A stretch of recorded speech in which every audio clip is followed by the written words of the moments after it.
Welcome to the Little Rose Garden Book Studio.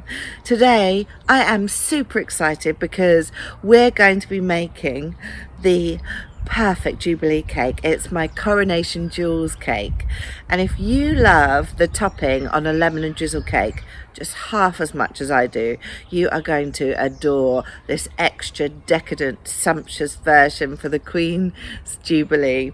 Oh yes, we've got lemons, we've got a layer of raspberry, we've got cherry, we've got a blackberry crown on the top that looks so pretty, and oh, it's so delicious and it looks divine.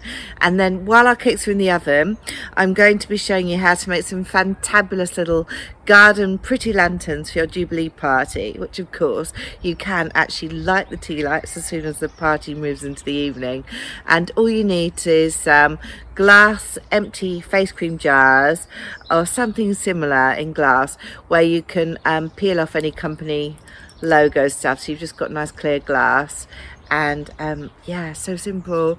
We'll make those while our cakes are in the oven ready for our Jubilee parties. So don your apron, ingredients are coming up now. Let's get into the kitchen.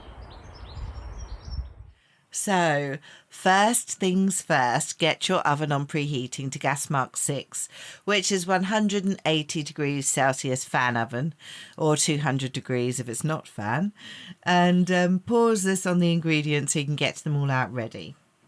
Next, you want to line and grease your cake tin, 17 centimetre one, 6.5 inches, and weigh your eggs. Now, can you see mine are 176 grams, normal for 3 medium eggs, and you want exactly the same weight for each of your flour, brown sugar and butter. So easy. Chop up your butter so it can get nice and warm to room temperature if it's come straight out the fridge, and weigh out your brown sugar ready. Next, zest your 3 lemons, and this is where this cake gets extra sumptuous. We want the juice from all 3 lemons. We want the zest from all 3 lemons. So weighing out our sugar now for the yummy topping when the cake comes out the oven. Very organised. We're going to mix that in with our lemon juice. Oh, you can use sugar sweetener instead, saccharine sweetener. And then let's blend the butter straight in there with our sugar. And when that's all nicely blended together, just add in your eggs. You can see that lovely colour from the brown sugar.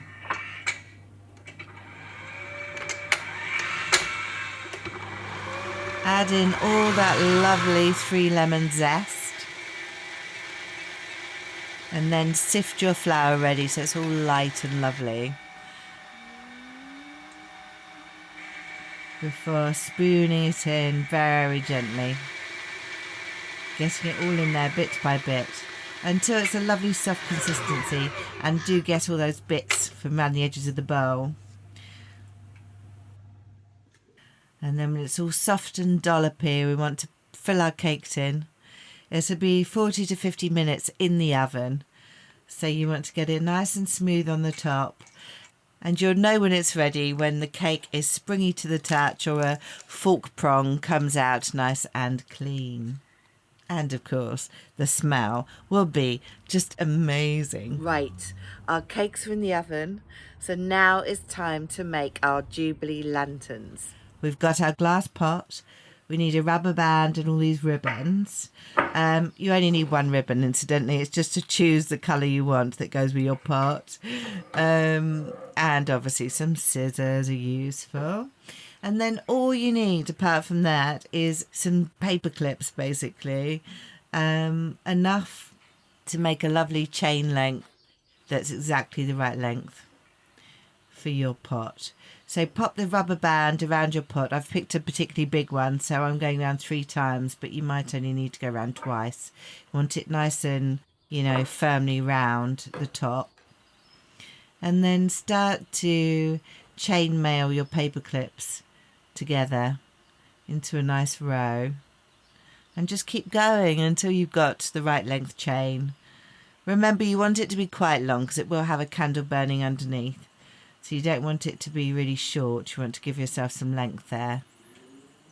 You can see that's about perfect. And then the very last two we'll put on the rubber band on either side like this. So you want to get all 3 bits of rubber band, or 2 if it's, you know, you've only gone around twice, into your paper clip so it's nice and secure, the handle. And it can be a little fiddly, but persevere. Let's see. So once you've got one in, nearly there, that's it. So it's nice and firm. And then make sure you put the other one directly opposite so that your lantern's nicely balanced. And pop your bow on. Isn't that lovely? And you can see, isn't that gorgeous? Now also, obviously there's coloured paper clips. So if you did want to do green paper clips to match the ribbon, that would look absolutely gorgeous. But I do actually quite like the metal for my look.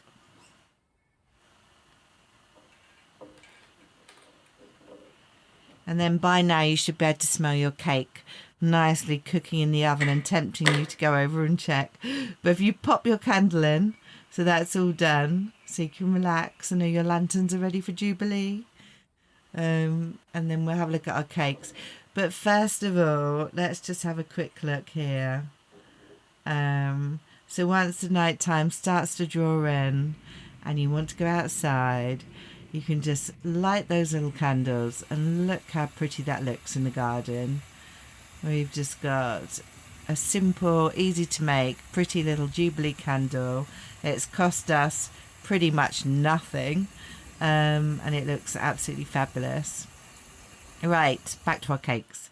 So you need to have your a dinner plate out ready with your cooling rack on top, and a prong. Get your prong ready as well, very essential. And give your lemon and sugar another stir. Make sure it's definitely all melted in beautifully. Strain your raspberries so they're all ready. Keep their juice, and then get pronging your cake. So you just want to not go right through to the bottom, but go as deep as you can. Cover the top surface and then saturate the top with your gorgeous lemony sugar mixture so it's all soaking in. And the baking paper is like a bath holding it all in against the sponge. You mustn't take that off yet. And then meanwhile, get a spoon and start spooning all that yumminess that's escaped underneath back onto the top. Don't leave any on the plate. It's all got to soak into that sponge. And then once you've done that, find your raspberry juice, and then you go and start popping that onto the top as well, so that all soaks in through the holes as well into the sponge with your lemon and sugar. Oh, it just smells amazing. I just can't wait to eat this. And now you can see that's all soaked in beautifully, and you want to have put all your raspberries on the top. And while that's settling down and cooling down, you can wash and dry your blackberries. Slightly warm, only slightly, your lovely cherry preserve in a saucepan so that it's all soft and runny to go on the cake without being too hot. And then gently start spooning that over. You want it to start oozing gently and naturally over the sides like a majestic cape of cherry jewels all around your cake. Look at that, shiny and beautiful. And you'll notice that I've also put that ready onto its serving plate because you won't be able to move it once you put the preserve on. Now the blackberries, once that's really cooled down, start in the middle. They'll stick beautifully into the sticky preserve, and put them on upright so you get the most lovely height for your blackberry crown. And then just cover the top surface in a lovely circular pattern. It's quite therapeutic, you know. And then all it's missing is a little bit of icing sugar just to give it that final touch. And wow, it just looks absolutely beautiful. And there we have it, your very own Coronation Jewels cake.